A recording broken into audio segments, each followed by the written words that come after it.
Hello, and welcome to another series of Together We Connect. Here I have today our youngest guest so far on our show. We have Menucha, all the way from UK, from London. And today we're going to discuss something very special about finding our inner dyslexic power. So I'm going to get straight to it. Menucha, can you tell us a bit about yourself, where you're from, and yeah, go for it. Hi, it's nice to be here. It's good to be speaking to you. I'm 14, turning 15. I live in London. I go to Hasmonia High School in London. I'm dyslexic and I've struggled with that for most of my life, and it's so good to be here. So no, thank you. It's a really a pleasure, and I'm so happy to have you on. A lot of people will be a bit shy to talk about their dyslexia in some way. And what amazed me personally, and I'm sure the listeners as well, is that you are very confident. And even through your struggles in school, which maybe you can tell us a bit about, I think it's quite inspiring to see that. So could you tell us about your dyslexia and kind of what is dyslexia? Well, dyslexia it's a learning disorder that a lot of people struggle with. It affects the reading, writing part of the brain that has a lot to do with learning. I've struggled with it since a very young age. I got diagnosed before I don't even remember when I got diagnosed. And I've not always been this confident. I've put myself down. I've had a lot of struggles with it. And so for most of my life, I just used it as an excuse to not learn, which didn't help by the primary school I went to, because every time I struggled with something, they said, okay, you can't do it, just don't do it. So I thought that was just what I should do. If I can't do something, I just shouldn't do it. And for most of my life, that's what I believed. I thought I didn't even know much about dyslexia. I just knew it was something that made me less good at reading and writing, and I didn't really know much, and I just used it as an excuse. I myself, I'm also dyslexic, and I know that a part of my life, a majority of my life, I also use dyslexia as an excuse. Because I think the idea of, again, what you were saying, Menucha, is that idea of like, oh, well, they can't do it, she can't do it. Like the teachers were like, okay, so she doesn't have to do that piece of homework or whatever work in the classroom. So I don't think people realize that having dyslexia, it is a sort of reading disadvantage or a language disadvantage, but we manage to work through that. But I think sometimes emotionally it can affect us, and I think it'd be great for teachers to be a bit more aware of our emotional well-being and things like that. So Menucha, I find it quite impressive that you are able to like persevere and work through and find out more about dyslexia. Like, what made you kind of decide that I want to find out a bit more about myself and who am I? Like, did you just do tons of research? No, I didn't do that much research at the beginning. It all started a while ago when I went to high school, and I was telling my friend that I have dyslexia because I was just using it as an excuse, and she was like, well, what is dyslexia?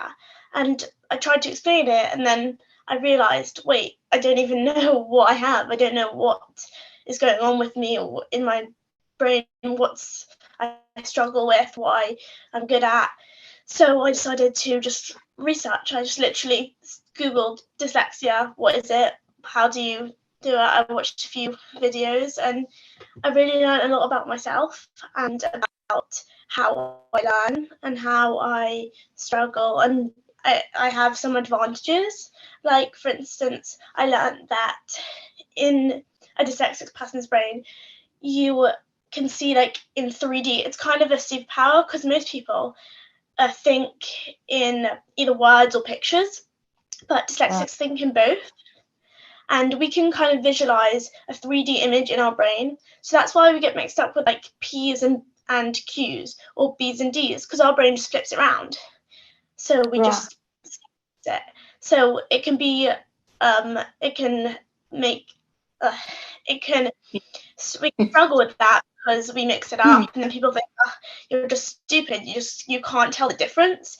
But it can also be a superpower because we can be more creative. We can visualize. And yeah, I mean, thank you for, I never really understood how I visualized things until today. So the idea of having a 3D image is great. No, you explained that fabulously. Thank you. Do you know what other strengths like dyslexia people might have? You know, like, do you have any other strengths?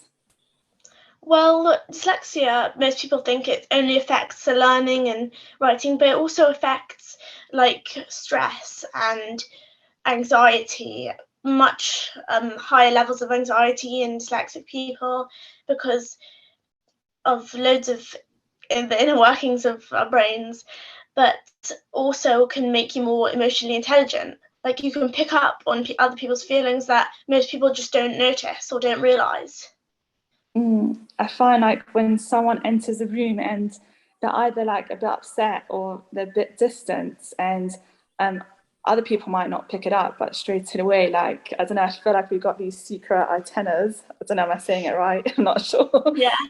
I always ask the person, are you okay? And they get sometimes a bit taken back, like, how did I pick that up? Because I think that's our emotional intelligence. It's very real, and we love connection. So that's also a very great superpower, you know, to realize we have a great connection, we have great communication. So it's just so nice to know. Menucha, with everything you've experienced in school, could you give any advice to teachers in school, like how they can maybe help dyslexia people or how they can be more aware? Well, first of all, to research and learn about dyslexia would be the first step. Because if you don't, with my primary school, no one knew anything about dyslexia. They just knew it was a learning disability. No one really wanted to do anything. I was probably the only dyslexic student in the school, so they didn't put much effort into it. They just said, okay, if you can't do it, you can't do it. Just don't try. And that's probably what started everything.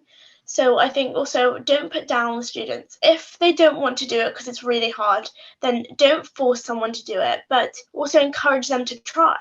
Say, if here's are some tools that can help you, but if it's really getting too hard, then you can slow down, but never stop trying. I like that, the idea of never stop trying, because it's so easy, no matter with anyone, if they're struggling with something, like the natural thing is, okay, I can't do it, I'm going to give up, which is quite heartbreaking. And I know a lot of dyslexic people, I know I gave up at certain moments in school. I actually threw books across the classroom just because of anger and frustration. But there's this one saying that's coming to my mind, is like, in the 21st century, it's like, you know, we should be teaching the way the kids can learn, you know, not the way we teach. And I really think that could help a lot of dyslexia people.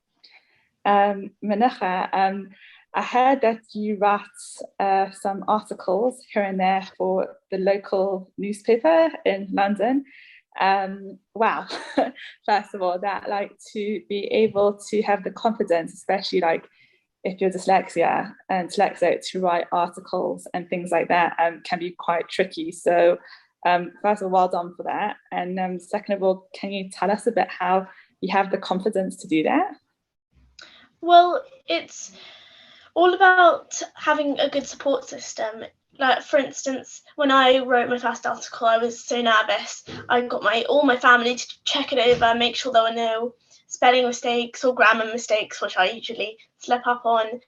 I went through it and I used like thesauruses, which most people think, oh, you're just cheating, but it's a useful way to help you like advance your writing. Even if most people think, oh, if you are putting something in a newspaper, it has to be all your own. You can't use a dictionary. You can't use any help. It just has to be perfect, and you can't get any help. But there are so many useful tools to help you. Like, if you don't think a sentence is good enough, you can always look for like other words, find other things. Also, the encouragement of your family. Really, you need a good support system, people who believe in you, and that's really helps. Do you think because of your family are your support system, that's why you've gotten quite far with who you are? Yeah, I've always had a great support system. Whatever I wanted to do, they've always been there. If I wanted to do something creative, if I wanted to try something new, they've always. Yeah. That's great, because especially writing things like an article. First of all, I just want to retract is to say that it's brilliant that you have the ability to ask for help, because so many people think if I ask for help, it's a weakness, but actually it's a strength, because we're learning more, and it's a step forward into achieving what we want to achieve. So well done for that, and I hope your articles are successful and you go more into it, because I think that's very beautiful. But then going back to your strengths and support system, sometimes even showing our family like our inner creativity can be a bit scary and a risky task. So that's amazing how you put yourself out there even after your struggles in school. I don't think many people have the grit to do that. Menucha, it's been amazing chatting to you. And I think to those who are listening out there, everyone, you've got someone to inspire you, someone so young who's able to come on a show, but talk about themselves. The amount of self-awareness you have, Menucha, I can tell you not many 14-year-olds are in touch with themselves. So I really just want to wish you much luck and success for the future. And I want to end off asking you, do you have any favorite quotes that you can share with us today? Oh, well, I do have one. Well, a lot of people believe that there's a goal, that you need to work towards the goal, and then you'll be ultimately happy. But there is no goal or achievement that will make you happy. So my quote is, there is no path to happiness. Happiness is the path, because you have to appreciate the small things and really realize that going through all your experiences, that's what makes you happy, and working towards your goal is what makes you feel a sense of happiness and achievement, not just achieving and getting that prize or whatever you're working towards. Not waiting for the perfect moment, realize you're on a happy path. Wow. That's brilliant. That's amazing. Do you live by that? Do you I try. That's all we need. Hey, if you try, if you put the first foot forward, that's great. Hey, then you're on the way to that happy goal or that happy path. Menucha, thank you so much.